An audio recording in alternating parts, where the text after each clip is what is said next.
herkes susar, her yer kural. Yıkın duvarları, uğra, yanıma uğra.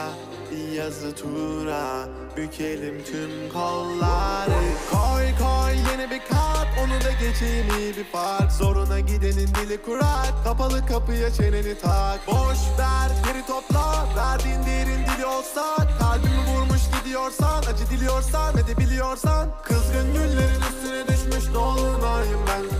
Soldum bir kere geriye dönersem yok olayım ben. Koştum bir firara, beni ölmezsem yine ara. Kara kış gibiyim sobalara, bizi doldursun odalara. Kızgın güllerin üstüne düşmüş dolunayım ben. Soldum bir kere geriye dönersem yok olayım ben. Koştum bir firara, beni ölmezsem yine ara. Kara kış gibiyim sobalara, bizi doldursun odalara.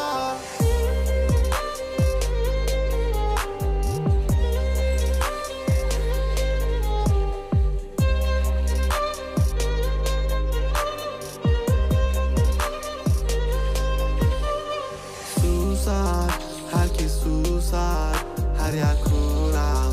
Yıkın duvarları, uğra, yanıma uğra. Bir yazı tura, bükelim tüm kolları. Normale döneceğim, hayatım versin istediğimi. Zorlama düşerim, şeytan duymasın dinlediğimi. Koy baba gitsin fırlavan, zorlama kadere.